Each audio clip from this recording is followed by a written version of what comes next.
Welcome back to News and Views on Salam Media. The time is 20 minutes before the top of the hour, and in a bit we'll be bringing attention to a major development in South Africa's legal and international advocacy efforts. This is in support of the Palestinian cause. On Monday, October 28, 2024, the Palestine Solidarity Campaign (PSC), alongside other organizations, will hold a demonstration outside the Cape High Court. The demonstration is in solidarity with South Africa's legal team as they present a crucial memorial of facts and legal argument at the International Court of Justice. The claim that Israel is committing a genocide against the Palestinian people in Gaza. And I think at this point, it's no longer even a claim. It's a fact. It's been documented so many times. And it's one that the whole world can see in black and white at this point. This is the first genocide which is literally, being broadcasted and streamed live to everyone all across the world. And some of the key objectives of this action include enforcing South Africa's laws regarding foreign military assistance, the push for the enactment of the apartheid bill, and prosecuting human rights violations domestically and internationally. And joining me in a bit to discuss the significance of this demonstration and South Africa's role in advocating for justice at the ICJ is Professor Usuf Chikte. He's the coordinator of the Palestine Solidarity Campaign. Prof, thank you so much for joining us. Always a pleasure having you here on Salam Media. Good morning, Assalamu alaikum, and a very warm welcome to your listeners listening to this. Yes, the genocide in Palestine by the Israelis is continuing unabated. I mean, we've seen people have described it as indescribable, the horror that is taking place now. I think it's the 20th day of siege of northern Gaza. And South Africa, your listeners will recall, and viewers will recall, that South Africa launched a case against Israel and placed Israel in the dock for the commission of genocide against the Palestinians, of its apartheid and the Holocaust. That's how the cabinet of South Africa described it. The International Court of Justice indicated that there's a plausible case of genocide, and it has granted 3 provisional measures in January, March, and in May, which said that Israel must cease its military activities. It must get out stop the suffering and the infliction of harm and destruction on the Palestinians. It has said it must open up the Gaza for journalists to report on it, and it must allow the free flow of humanitarian aid. We all know that Israel has not only disregarded that, but it's intensified its grip on that. So on Monday, South Africa will be making a submission, a memorial, as they put it, which will, because the court now has reached a case of merit. They're going to argue the case of merit around the charges that South Africa has brought against Israel. And this court will then provide South Africa and the genocidal Israeli regime an opportunity to state its case and respond to one another, to each other in this matter. And we want to stand in solidarity. We want to show that that we South Africans haven't wavered in our commitment, especially in the light of the pressures that are being placed on us, and the bribes and corruption and all those things which the Zionist oligarchy is throwing our way, to show that we stand single-minded in terms of our solidarity with the Palestinians to bring this genocide to an end. We not only is that taking place at a national level, but also we've been joined by 9 other countries in our application. And that's a great sign. And the peoples of the world have also come up in their numbers to support the Palestinians in their protection around that. So that's happening on Monday in Curum Street. It's happening outside the High Court. We've chosen the High Court because the courts in South Africa are a symbol of justice, of equality, of our constitutional values, of our international obligations. And we want to exercise that. And so we call upon everybody to join us in Cape Town, where they are, to ensure that we enthuse, that we don't become dismayed or despairing, with all the horror that is taking place around us, the unimaginable horror that is taking place, the Holocaust against the Palestinians, and to stop the Zionists in the tracks. We've heard what Warren Goldstein has said, aiding and abetting the atrocities that the Israeli regime is committing there. And we want to, and we must come out in the numbers in order to stop that. So please join us. We're gonna raise several issues there. One of the issues that we're gonna raise is the prosecution, the investigation and the prosecution of Israelis, South Africans going to Israel in defiance of the Regulation on Foreign Military Assistance Act, and being part of the killing spree of the genocide that is taking place over there. I mean, the newspapers were flush with reports of how people from South Africa, people who qualified from King David, and previously we heard from Herzliya, how they encourage people to go there to participate in the Israeli occupation forces.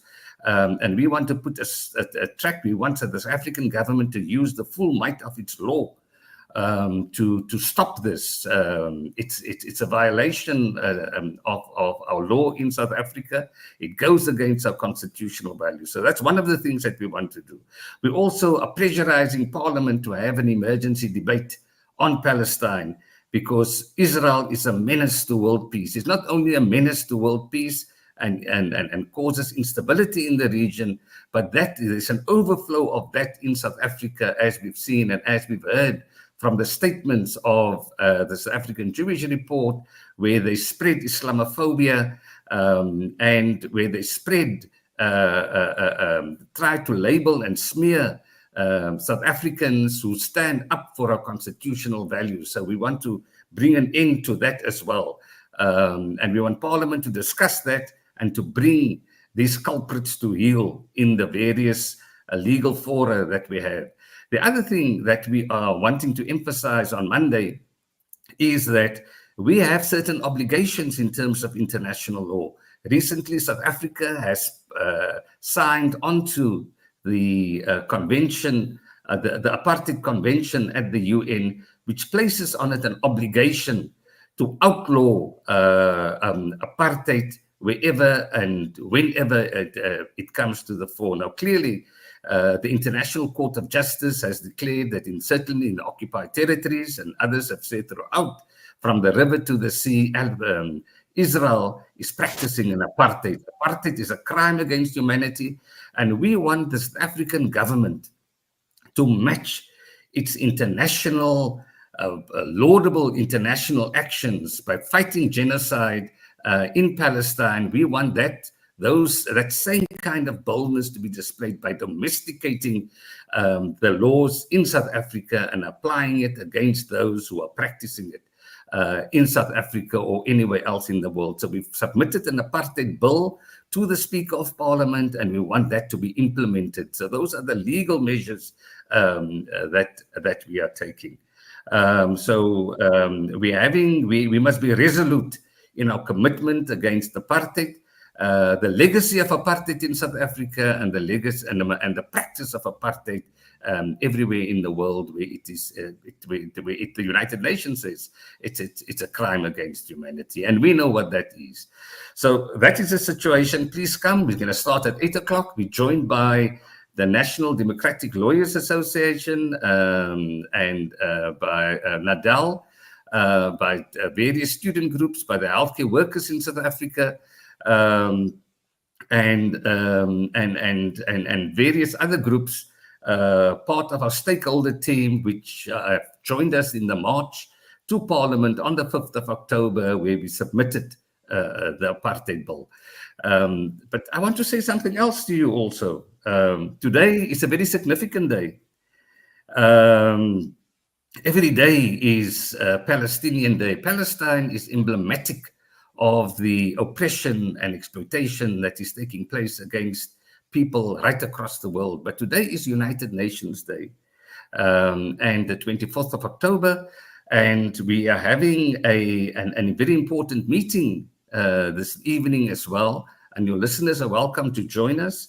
We will be assessing the breach of international law, the inaction of the United Nations in doing that, and we want to ensure that this action is we want to identify what the causes are of this inaction, and then to offer remedies for actionable steps to be taken by the United Nations in holding Israel to account for the atrocities they are committing. So tonight at 6 o'clock, I've sent you the link. Please put it on your website. We will be joined by Michael Link, who is the former rapporteur on Palestine and was never allowed to go there, and who's described the situation in Palestine as a genocide.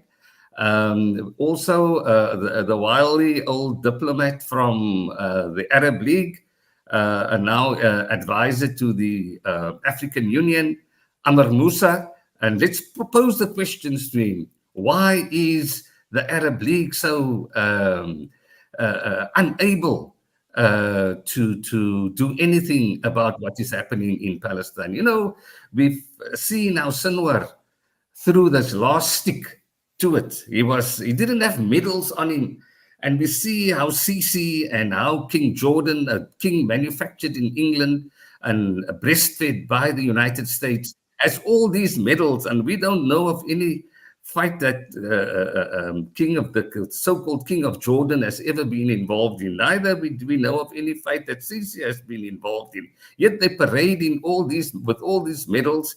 And it is Sinwar without a medal, with a scarf, with a stick, with his arm blown off, who defended the Palestinian people. So we want to expose that, the hypocrisy of the despots of the Middle East. When we were engaged in an anti-apartheid struggle, and the neighboring countries offered us all what they could afford financially in terms of a place from which to launch our attacks, and hosted our leaders, our fighters, our liberatory fighters. They in the middle, and they were very poor countries: Mozambique, Zimbabwe, Zambia, and all the SADC countries. But with this genocide taking place, and as you say, it's so live streamed, and everybody knows about it. The rich despots of the Middle East, in Egypt, in Saudi Arabia, in Jordan, the Gulf states, they are unable to provide a droplet of water to the starving, thirsty Palestinians. The northern Gaza has been under siege for 20 days. There's very little food going into northern Gaza. Starvation stalks the land.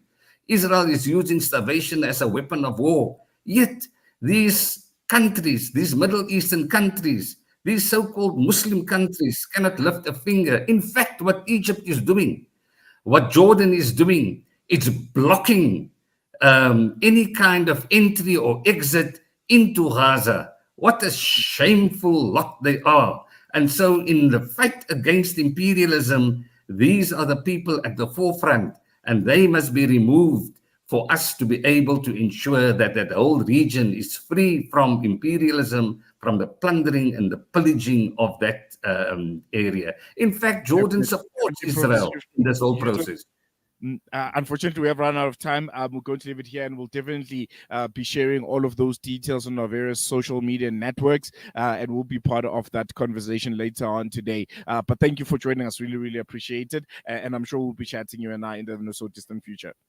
Monday at 8 o'clock at the Cape High Court, standing in solidarity with our legal team at The Hague. Thank you.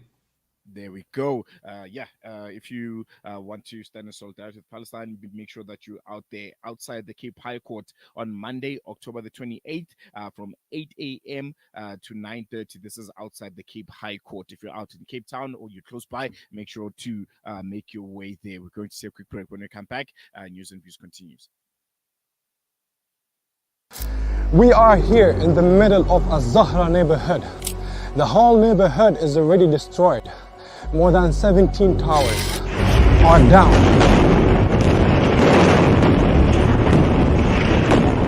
Here, as you can see, the firefighters trying their best to help. The people are still under the rubble. A lot of the people. Join Hamza on his exclusive South African tour as he shares his personal experiences, never before seen footage, and powerful insights on the ongoing genocide in Gaza. This is more than just a talk. It's an invitation to witness Gaza through the lens of Hamza Sha'alan. Don't miss this opportunity to meet the photojournalist who brought Gaza's pain and perseverance to the world in its darkest moments. Follow Salam Media on social media pages for more on this tour and be part of the conversation.